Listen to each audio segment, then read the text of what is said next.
Hello, everyone. Thank you so much for joining us. My name is Russell Hickson. I am the editor of Site News. And yes, it's another discussion about artificial intelligence.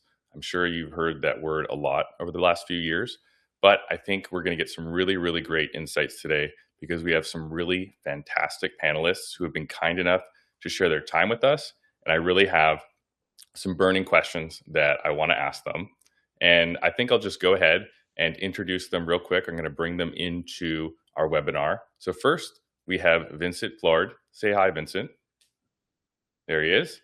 Next, we have Dustin Devan. And then finally, good morning. And finally, we have Mike.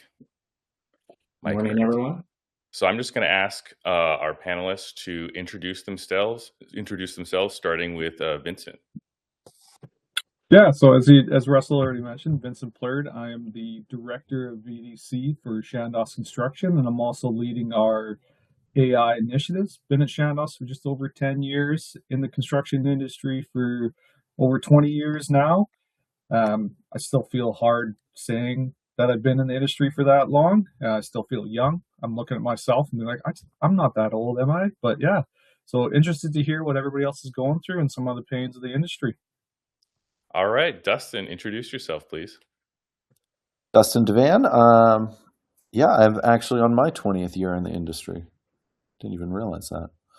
So I was the founder of Building Connected. A lot of people are familiar with that company. I was VP of Construction Strategy at Autodesk, and now I operate a company called Edify. We really support all of the estimating you do in pre-construction. We're a relatively new company, just 2.5 years old, but we're growing very, very fast. And I think we're the coolest thing going on in pre-con.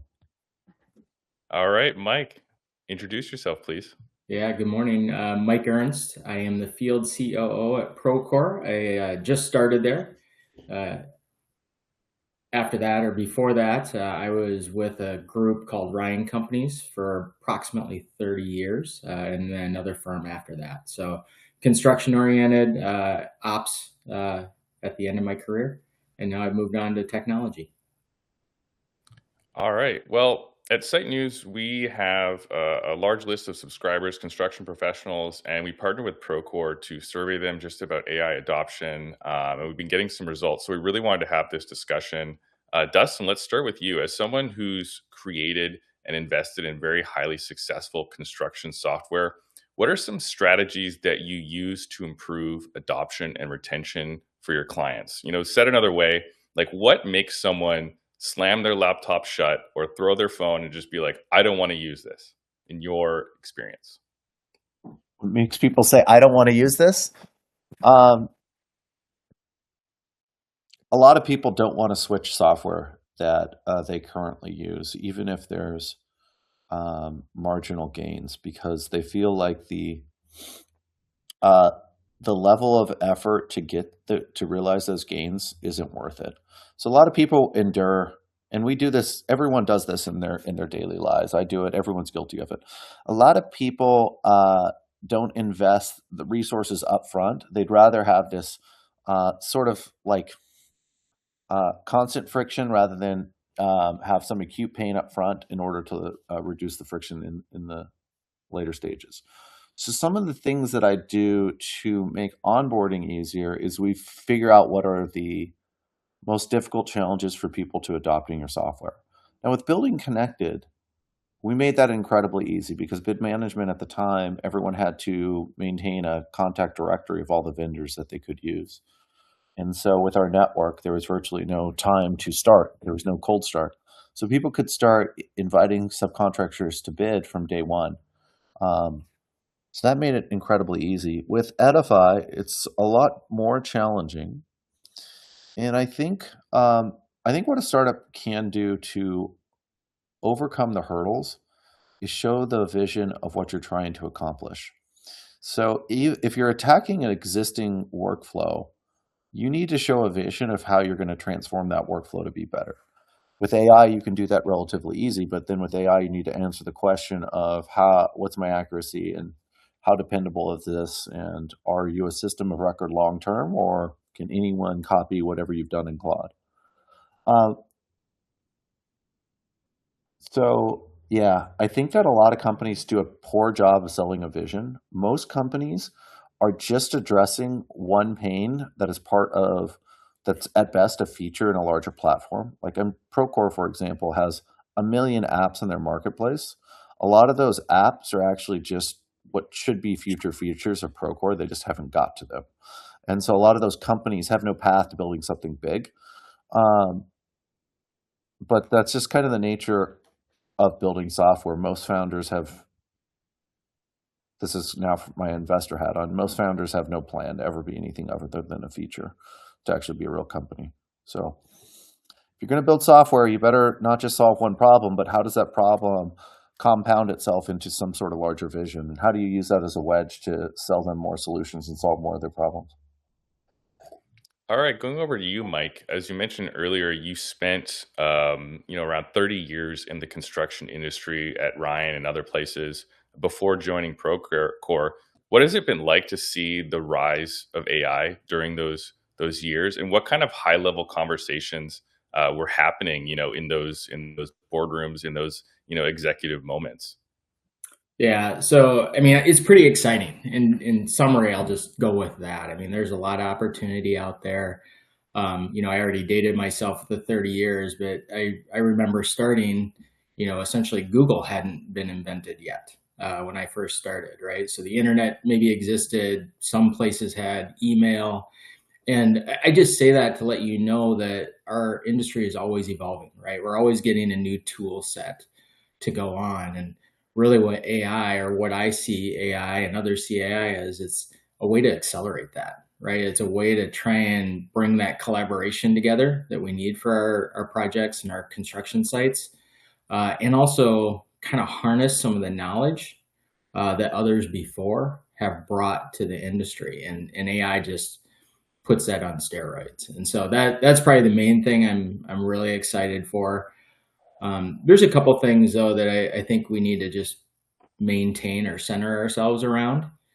And the biggest one is why. And I don't mean why AI. I mean everybody asking their question of why something's important. If you're prompting AI to do something for you, if you're asking a question, if you're trying to learn something, you need to have that inquisitive nature as a construction professional. Say, why is this important? And that's kind of a challenge I'll put out to some of the upcoming individuals in the industry, is really think about the importance of what they're doing, why it's important. The tool is going to change, right? It's AI now. It's going to be something else 10, 20, 30 years in the future. And so, but if you focus on that, that's good. The other thing that I always center around is data is the fuel for this, right? If you don't have the right information, you can't trust the answers that you're getting. And so that's the other thing I just kind of throw out. Those are the highest level conversations that I have to make sure that we have a resilient workforce in the future. All right, let's go to you, Vincent. I've been following Shandos for years. They've always been a very cutting edge, very progressive company. So I'm curious, like you've spent like a decade with them doing VDC. How have you seen VDC change, and how significant has the emergence of AI been to how you do VDC work at Shandos?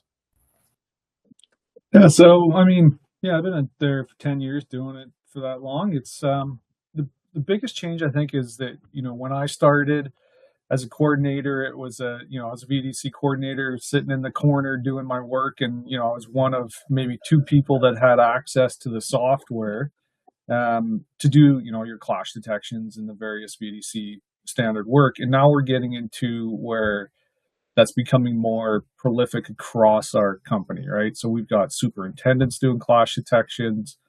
We got our PCs doing it, getting in there. It's no longer that crew in the corner doing and using these tools. We've got, the licensing is being easier. I think our biggest win recently was getting a project management system that also included, all of those tools within it. So our project managers are sitting in the same platform, kind of like Dustin was saying, that, if you're switching between various platforms. People really don't like that, right? So they're getting their RFIs, they're getting all their content, plus their BIM closeout is all within the single platform. I think that's been a huge win on the VDC front. The emergence of AI. We on the VDC front, we haven't really dabbled too much on the with the AI. What we're really looking forward to is kind of connecting the various pieces of, as our teams are going in and doing clash detection or reviewing the drawings, they could also review the specs and connect the specs to it to make sure that actually what's in the drawings is is what we're seeing in the models and it's connecting to the specs. Everything is all aligning. Currently, for our guys, that's a ton of work of just looking at one screen, looking at another screen, looking at another, and making sure that they align. And if we can get, platform to kind of help us get along doing that thing, that would be, that's where we're looking forward to some of the AI that's there. Because I think if anybody on the call has read a specs, you're looking at hundreds upon hundreds of pages worth of information that you got to kind of parse through to make sure that the drawings are matching, or there's nothing going to happen on site that could cause any one of our companies or trades or even ourselves a financial hit or timeline hit, or or just the building not working the way it's supposed to be working. All right. And before I open it up to kind of group discussion here, I just want to remind everyone in the audience, if you want to ask our panelists some questions, there is a tab there to ask questions. So put those in there. Our team will be monitoring them. I think one of the big questions I have is, and we'll open, anybody can jump in, what are some of the tasks or roles or areas of construction that you think are most ripe for disruption by AI? And which ones do you think are far more safe for the time being? I have an opinion. I actually don't even think this is an opinion. I think it's an objective truth if people actually think about it. But I'll state the opinion before I claim it's an objective truth. Look, AI is extremely good at going through options and extremely good at sort of shifting through information and providing suggestions, probabilistic outcomes. The area that we have the most optionality in construction is in pre-construction. So therefore, you would think that AI could have the most material impact. And I do believe it will. I don't believe we're positioned to leverage that today. We're not positioned to leverage that today because pre-construction takes place. One, I think the whole process is broken. Every pre-construction process starts with Revit, which makes no sense because you have people designing projects that have no idea what they cost and the time they take to build. And so pre-construction starts with a set of documents. Those set of documents, you price them, and then you tell the client that they cost more than they want to pay. Then you go through all of this value engineering process until you get to a GMP that's had a lot of scope removed, and everyone's fatigued from the entire process. Rather, pre-construction should start with talking about a program and a price and a schedule. From that emerges the basis of design, which you would be with a high confidence be able to price that within 5%. If you can start pricing projects, you can start designing to a price, and we can start actually moving pre-construction from years to months or even weeks. You'll be able to shift through all the optionalities you have in order to meet the price with the design. So AI is going to assist there, but we need to get the right information architecture defined for how we price projects in construction. That's what we're working on at Edify. But I still don't think that is controversial. Pre-construction, a lot more advantageous. If you were to look at some acute problems, I think inspections is very timely on sites, and I think inspections will change things. I think a lot of safety issues can be resolved. But 100% pre-construction can realize way more material gains. Pre-construction's also gotten less efficient over time than construction. It's crazy. All right, Mike and Vincent, do you agree? I do. I think there's going to be a lot of opportunity initially with tasks, right? I mean, Vincent was talking about specs and comparing models and stuff to that. Like all that is going to happen, and it should happen. I don't know that it's the biggest value driver though. I actually agree with Dustin. I usually go towards scoping of a project, which is the pre-construction phase, to really make sure that you're building what you need programmatically for your outcome, right? And going through the scenarios and the analysis and stuff like that to make sure that you have everything set, whether it's from a pricing standpoint, from a procurement standpoint, from a safety or a pre-manufacturing standpoint. All of those elements can be brought into that upfront discussion. And I think AI will just accelerate that. Right, Vincent, Yeah, anything to no, add there?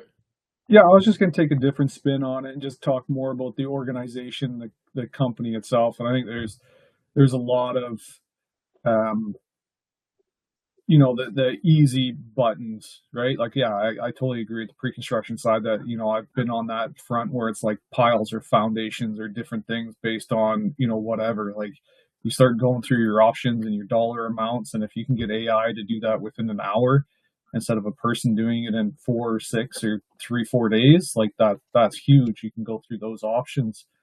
The other piece that we're seeing is just that flow of information from whether it's you know, getting from our superintendents on site to the guy to our office teams and procuring of equipment, that type of thing, writing a PO, simple stuff like that, where it's the somebody doesn't do a purchase order that often, and you can start having instead of writing it down and making you think you have everything that you need, you can have that conversation with an agent, and the agent helps you walk through that process of creating the PO, getting all the information together, transferring it over to our accounting team, get it to procurement, getting that information out there in, instead of hours or days, our teams are getting stuff within a few minutes, right? So I think, some of those items are going to help our project teams from, just writing simple POs and taking forever to do that to,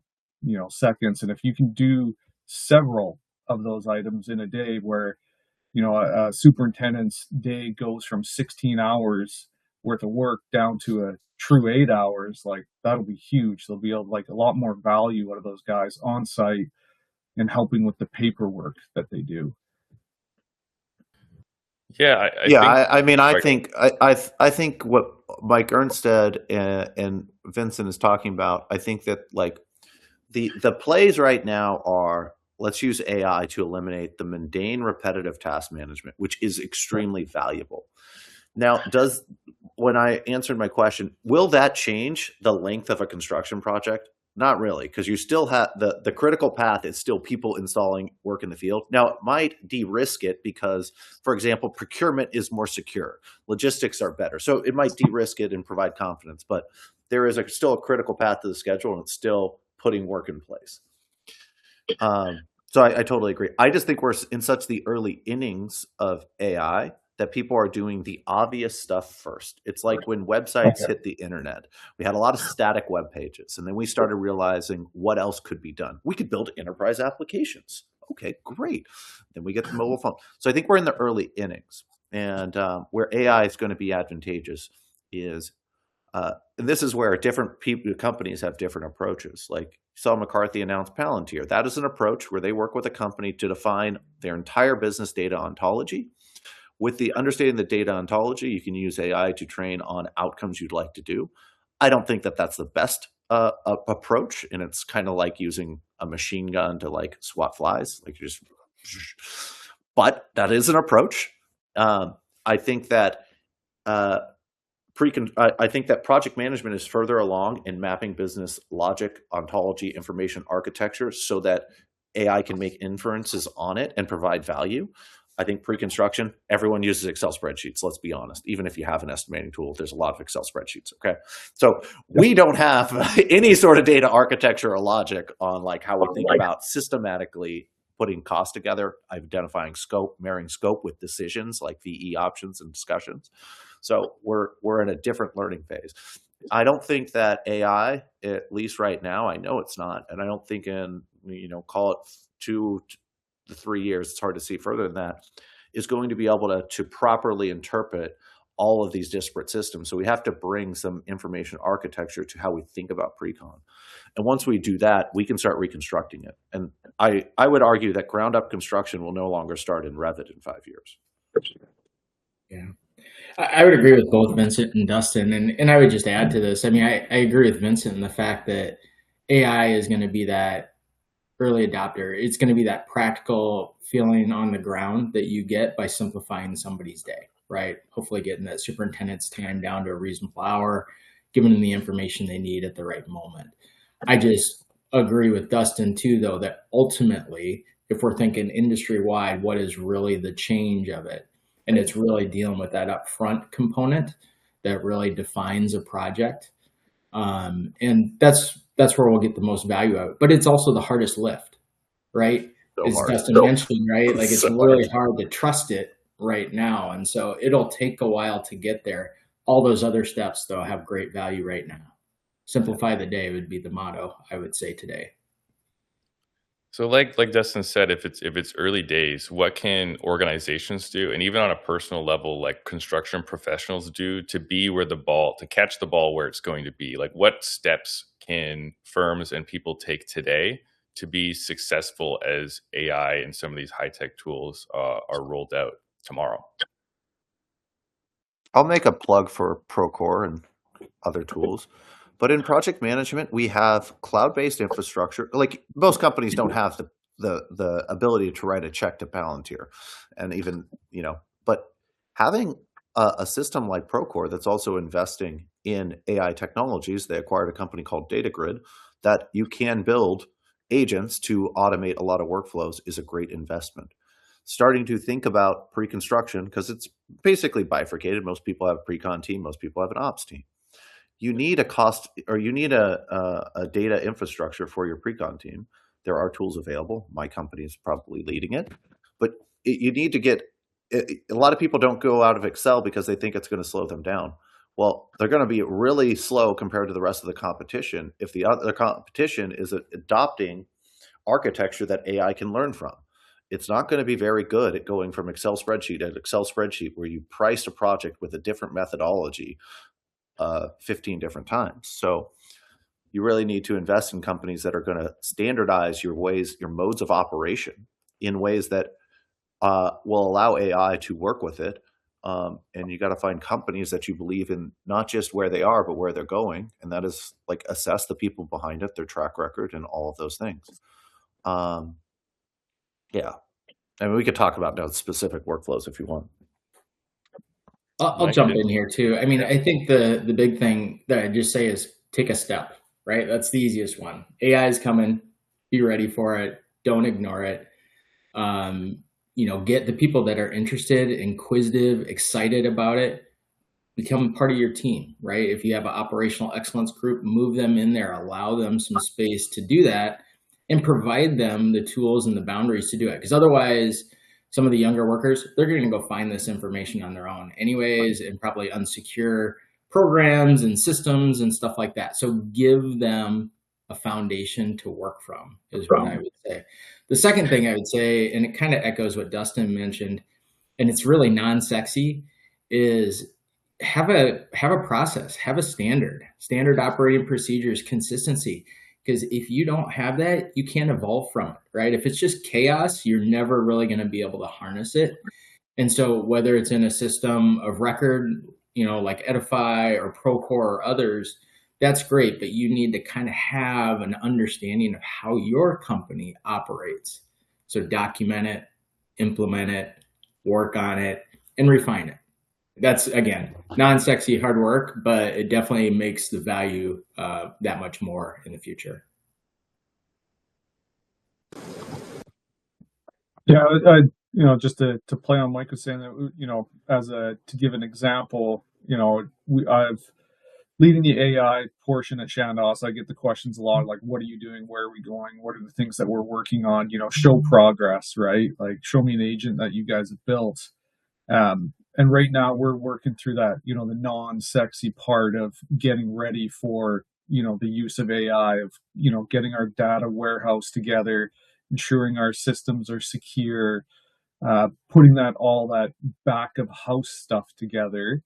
to eventually allow our teams to then, get access to that information, like Dustin was saying. Like you get, if you don't have the data for your pre-con teams to even work off of, yeah, they're still going to live in their Excel spreadsheets. But if you can get, your data together and like reliable and information in behind the scenes, and then give them access to it, you don't know what they're going to do. Like on my side, I don't know their job that well. I listen to them and their processes, but I don't know exactly what they do. So our plan is to get them the data, get it ready for them, and then start training them on how to use the, just simple things like Copilot, big Microsoft house that we use Microsoft a lot. So get into Copilot, start figuring out how that works and how agents work. Because just like, Googling something, it's a skill to find the right information. AI is very much the same. They got to learn how to prompt it, how to work with it, how to build those agents themselves for the work that they do every day, right? And that's a good thing to start today, right? So if you're looking at getting into AI and figuring it out, it's just start playing with it, see what it's good at, see what it's not good at, trial it. It 3/4 of the stuff that you build is probably not going to work the first time. You'll get frustrated, and then you figure out, oh, that's how it was, right? Simple things like trying to use an Excel spreadsheet in Copilot. Like, the amount of time that I spent trying to figure out why Copilot could not understand what my spreadsheet was doing was because I learned that it doesn't actually look at the user interface, right? It doesn't know that cell C17 is this. It looks at like what the code is behind it. So print it off with the headers and the columns beside it, give that to Copilot. It's like, oh, I understand what C17 is now.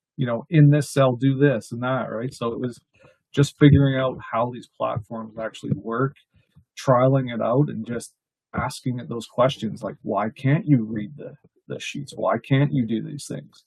And a lot of times we'll give you the answer of like, we can't do this because of that. So like just trialing it and, try not to tell Copilot it's stupid and it doesn't know what it's doing, right? Figure out the wealth of information that's behind it and prompt it in a proper way. So let's talk about kind of the ecosystem of tools out there. For Dustin, when you're looking at investing or partnering with a company, Mike, when Procore, maybe you're looking at doing an integration. Vincent, when you're looking at rolling out a tool across Shandos, how does one go about assessing, is this tool good? Is this team good? What's that process like for each of you? Because I think there's just so much stuff out there. Even just in my personal life, you have Claude, you have Gemini, you have all these different tools. Which one's good for what? It can be a little overwhelming. What is the process like for assessing what fits your needs? I guess I can start. I think that in the day of AI, where people market themselves as we're AI for pre-con, we're AI for all of construction, we're the AI operating system. I tend to underwrite those as at discounted rates. Here's why. I would rather someone tell me specifically what problems they solve. And I think that takes a level of maturity behind the team to say, hey, we are working on these things. They tend to use these broad overarching blankets. So I like it when companies, if I'm going to invest in, understand the problems they solve and are targeting people with that messaging. Because that means when someone experiences that problem, they're going to resonate with you rather than these broad bucket, we're AI for everything. I think that every industry right now has a habit of saying AI solves everything. AI is a super powerful tool. It is also probabilistic, which if you're using probabilistic outcomes and you use it enough, you will with 100% certainty have a problem. It's become, you don't want to do that if you're dealing with financial numbers or things that require complete auditability because you need to show how these things were determined. And so I would encourage people to also think about, do you want the bazooka right now that can be costly and you're running AI, or do we just simply need to do something else. Like, what is the best utilization? What is the best tool for the problem that we want to address? I really do want to talk one more thing about what Mike Arndt said. Please, people, give your employees or dedicate some resources to evaluating solutions for your problems rather than trying to do it all in-house. Or, you know, and if you don't, then people are going to find solutions. Then you're going to end up with a bajillion ad hoc solutions. But the one thing about construction is we're so busy all the time that we never step back and see the forest from the trees and say, hey, maybe there's a better way. Could we slow down to go faster? There's an expression in running: run a lot of miles slow to go fast when you want to race. Slow down a little bit to run fast, and dedicate some resources to that. I mean, you dedicate resources to safety training, you dedicate resources to a whole bunch of other things. Dedicate some resources to evaluating technology and staying up to date and current. Russ, I'll jump in here. I would say, like, when I was going through and really thinking about tools and evaluating, so this is pre-Procore. This is when I was working at Ryan and evaluating tools like Dustin had and BDC tools and others. I mean, the place I always started was people first, right? Whether that's the UI, the answers that they're getting, like, you really need to focus on that because that's going to get you your biggest way or your furthest along in adoption. Right. And if you have a tool that's fantastic and nobody uses it, is it really that great? And so if you focus on, you know, I've said simplifying the day, what are those things that really make something easy for somebody to use? That was number one.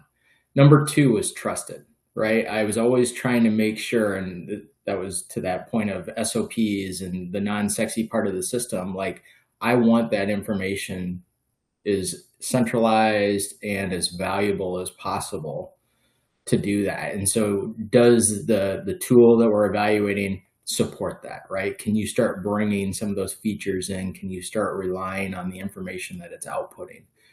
That would be kind of the second one that I would always go. After that, I honestly look towards the company, right? And it sounds weird, but character, right? Are they going to be around? Are they going to support? Or is it just a quick play to get in and get out? Or are they truly trying to transform the industry, right? Are they thinking about all the aspects of it? Are they really moving forward? And so that means a lot because it shows up every day, right? It shows up in how questions get answered, how new functions, I'll pick on Edify, how new functions Edify is rolling out would come along. Like they listen, they want to listen, and they want to move forward. And that's a big aspect to making a decision that's not going to last for 2 quarters, but last for 5 years. I mean, 5 years is a long time. Sometimes these days, but if you can get past 5 years, that's great. But you need to be thinking about what's going to be here and helping us and moving forward still in 5 years. Vincent, you got any thoughts on that?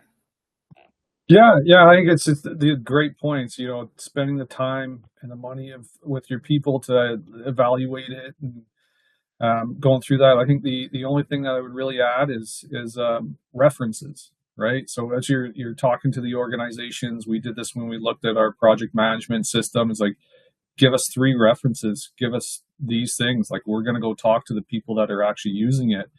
And that's where we tend to learn the most about the platform is like the other general contractor, they've got no skin in the game, right? Like, they're not there to sell you anything. They'll tell you the real ins and outs of the platform and, you know, the positives and negatives that you're going to get out of it. And, you know, that way you're actually going to be going into a purchase with eyes wide open, knowing that, hey, there are going to be these XYZ pitfalls that we're going to run into. So I think all great points, and, you know, everything is just spending that time is there. Like, give the people the proper resources to go and do those investigations and play around, knowing that, hey, you're gonna make some misses, right? And willing to fail and fail fast and turn it around and move on to the next.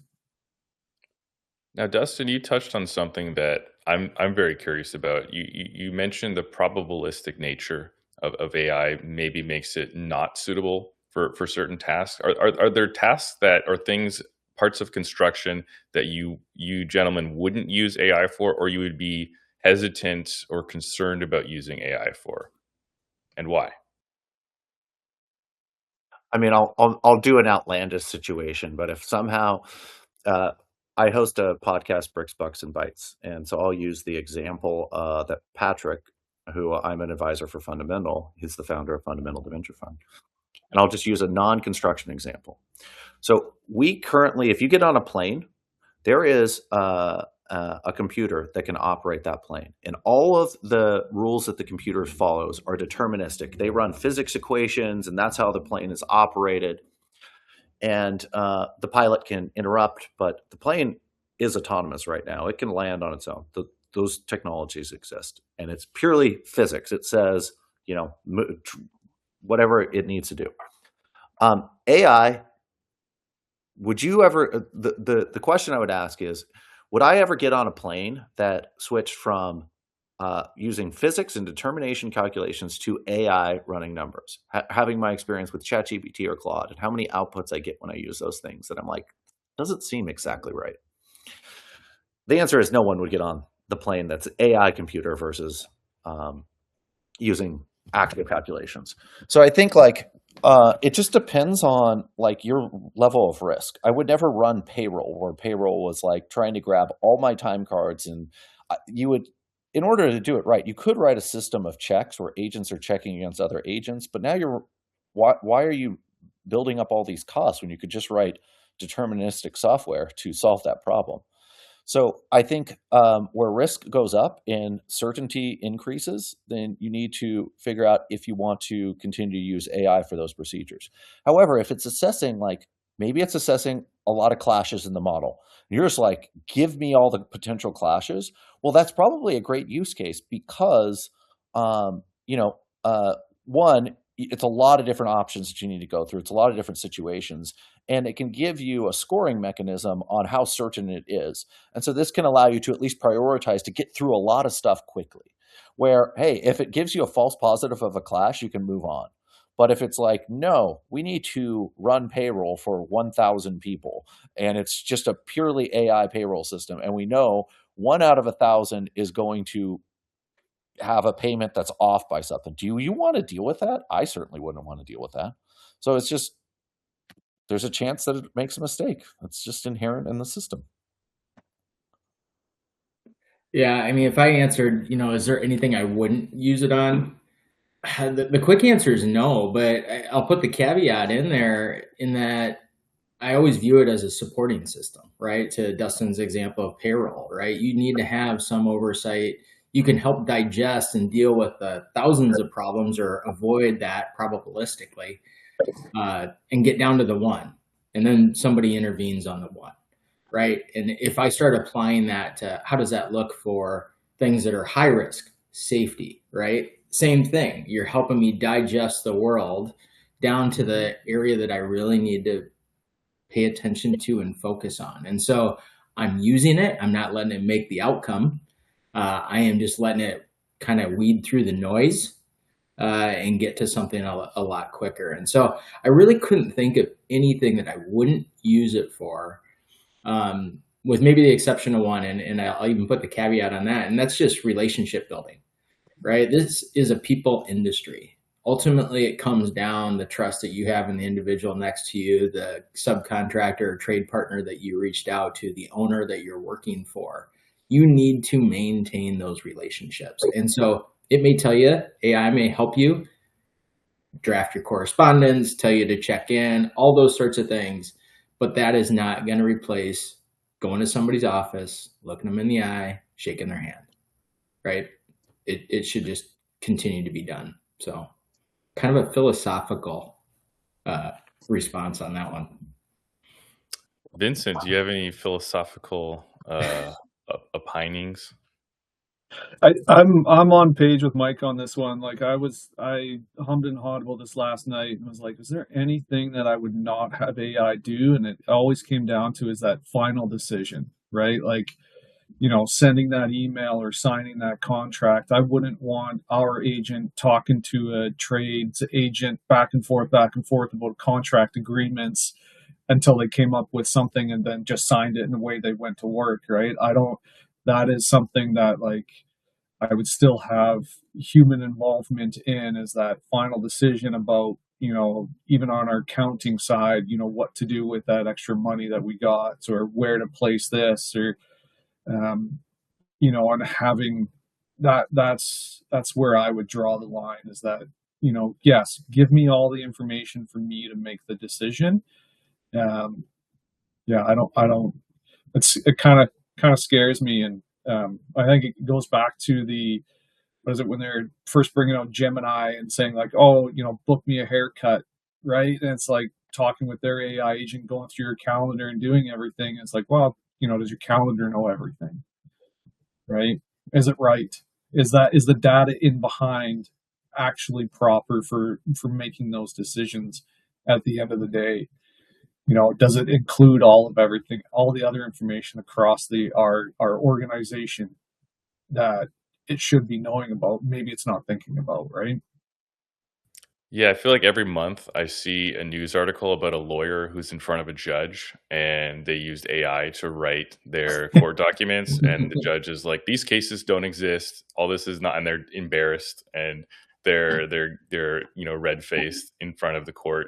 And yeah, I guess that final decision was not made by a human being, and that's could be a risk factor. Yeah, I and I know. mean, our legal team is dealing with that now. Is how do they read through all the contracts and get through everything and find that one line item that can hurt us, right? Like, so, and how do you do it ethically? We have a question from the chat I'd like to read real quick here. So this person, Yash, says, thoughts on making your own software? We are a subcontractor thinking of making a suite like Procore, watch out Procore, but a much smaller, more specialized version. Any advice on this? Well, I feel like I shouldn't answer this, right? So I'll let Dustin and Vincent answer first, and that's where my opinion. I'll take it from the perspective of an entrepreneur, and this is my third company, building connected, highly successful. My second one was hardware, software, indoor air quality monitoring. We actually were doing fabulous, but supply chain during COVID killed us, and then Edify is doing great. What I see is it's really interesting what Claude particularly has changed, and Codex now with ChatGPT. It does give the ability for people to build software that solves their problems. And you will still spend a significant amount of time working with Claude, refining it in order to build your own solution. The problem that I think you'll run into is one, like even our engineers at Edify, Claude doesn't make overarching architectural decisions. Claude doesn't do some of the really hard engineering work that we have to put together in order to make these things scalable. So it really depends on the level of complexity. I still believe, and I think this is going to be true for a very long time, that you're better off buying a platform, and maybe you're feeling like the market doesn't solve to your particular needs, then it might be justified.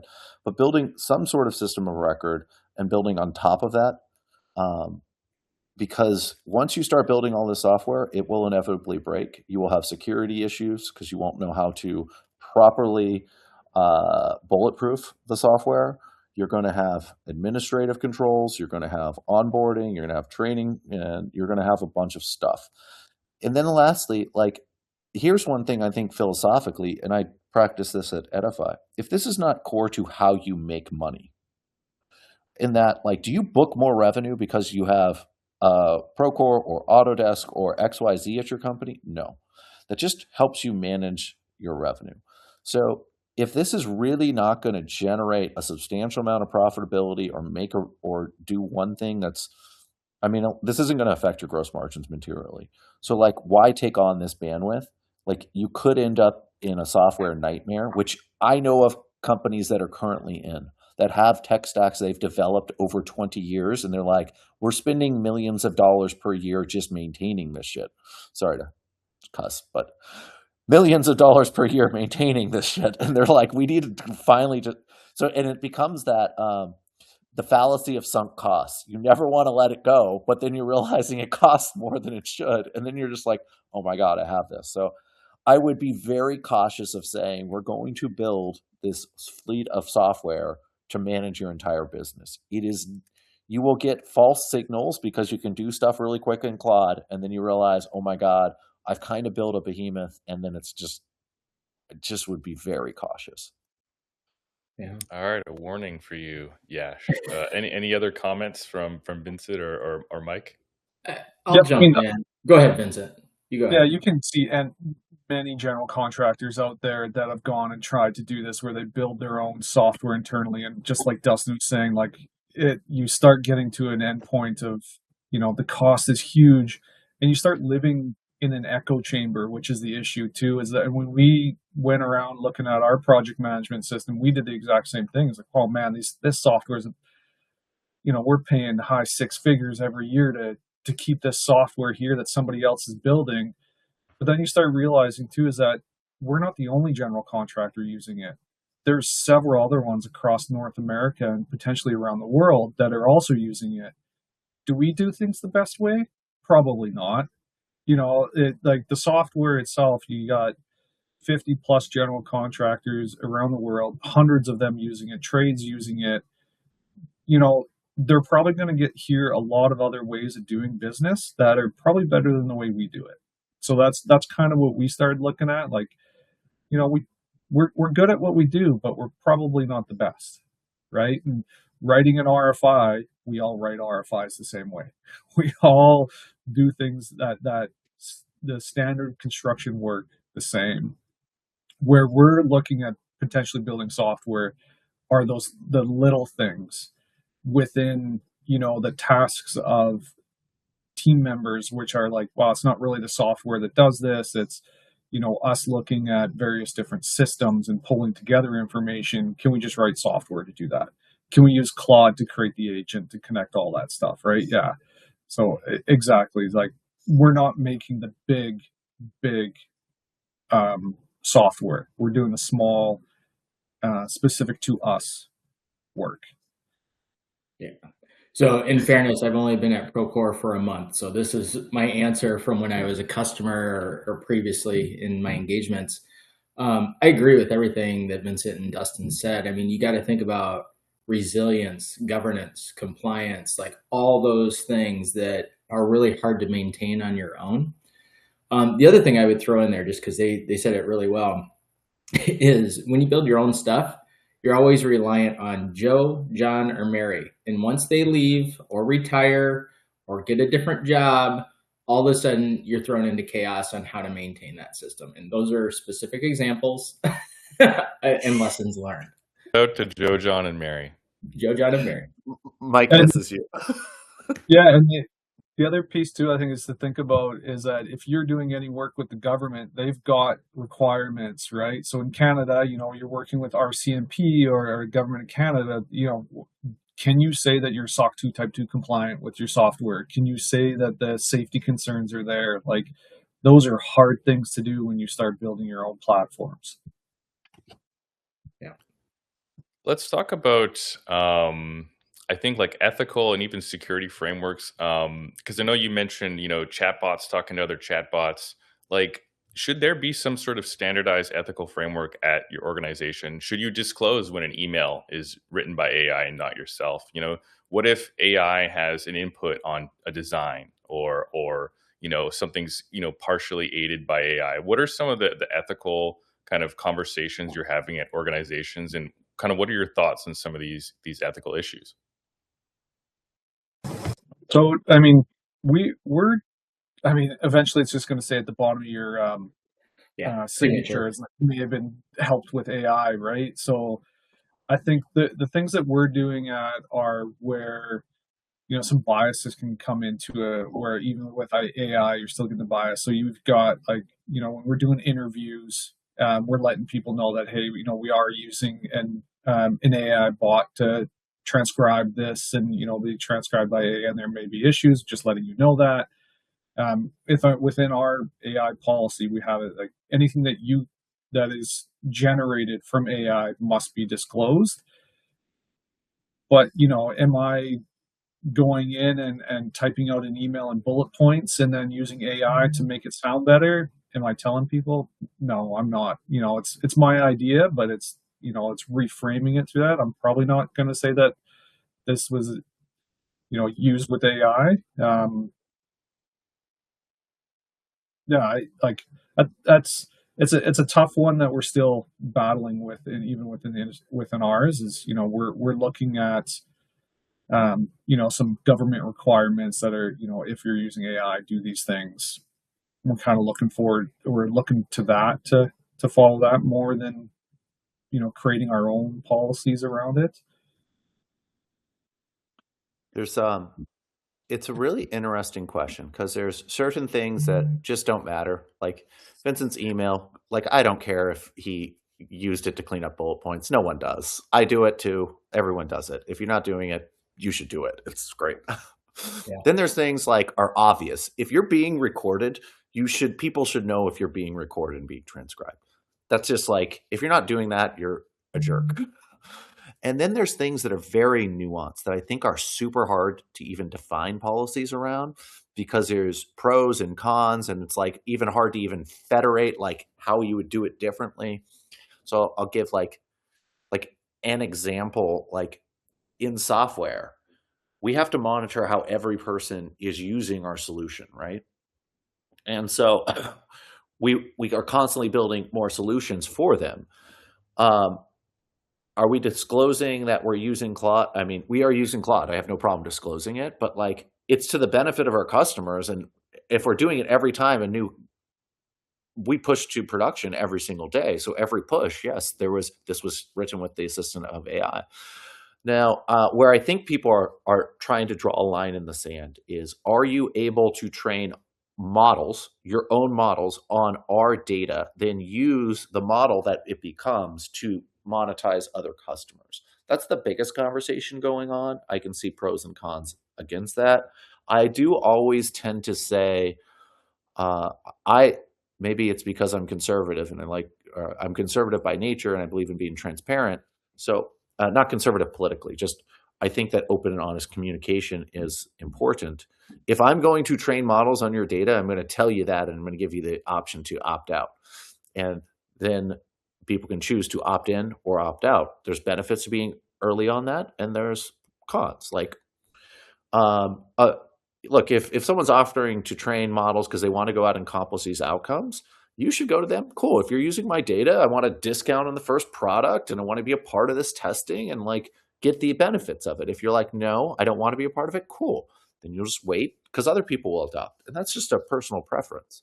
Yeah, I think that's how I think about it. But this is where, look, you're never going to get rules that cover the whole thing. And we kind of talked about this earlier. Like, know who are the people behind the technology, because there is some sketchy people in this industry that run software companies that I wouldn't trust with anything. Yeah.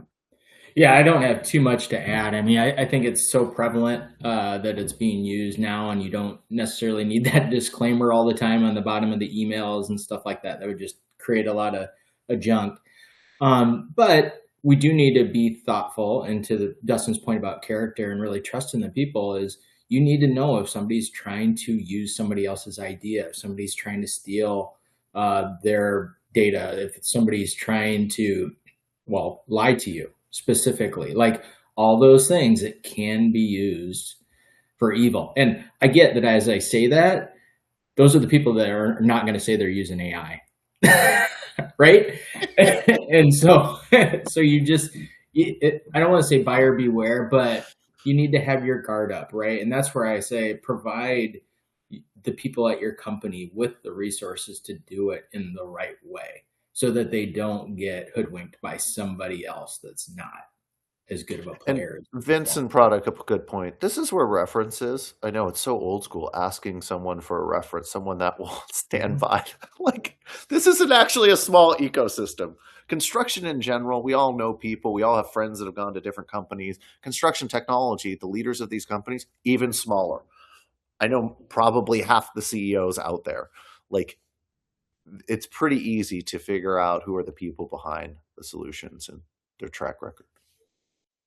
All right, we only have a few minutes left here, so I think let's end on a fun one. We've been, deep in the weeds of construction, technology, but let's move to your personal life. I'm not going to dig too deep, but what do you use AI for in your personal life at home? The other day, I took a photo of a bunch of bottles of wine and said, which one pairs best with my meal tonight?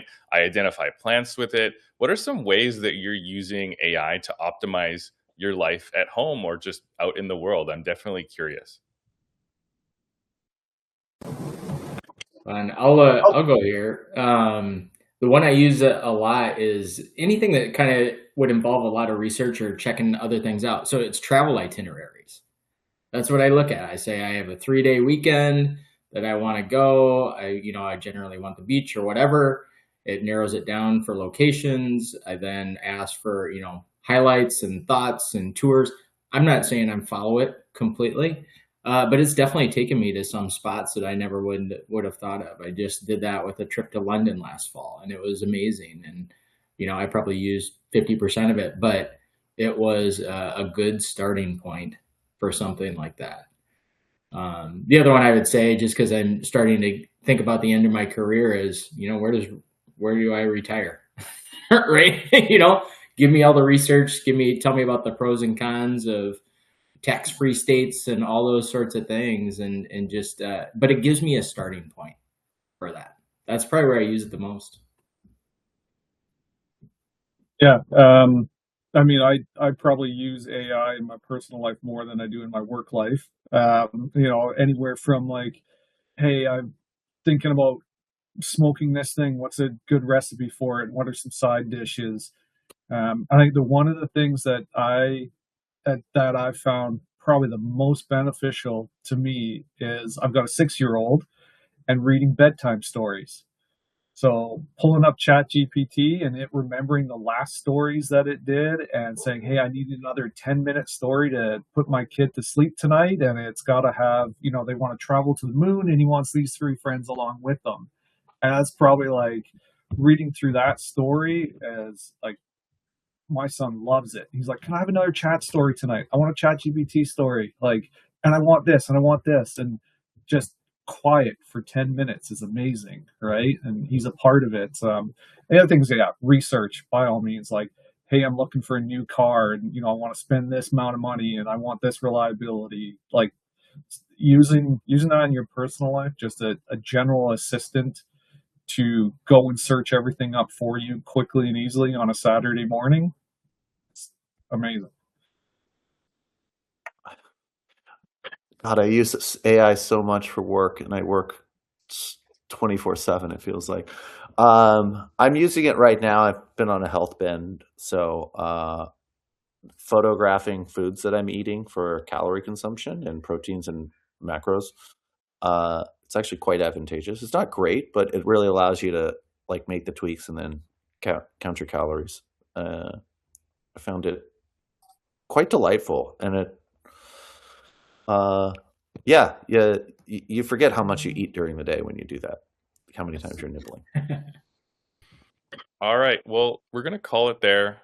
Thank you so much, gentlemen, for chatting with us. I really appreciate it. Thank you, everyone out there in the audience, for joining us.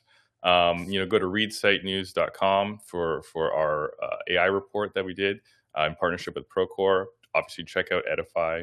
Dustin is doing really cool stuff there, and Shandos is one of the most interesting progressive contractors in the game. So yeah, thank you so much for joining us. Have a good week. Cheers. Thank you, everyone. Yeah.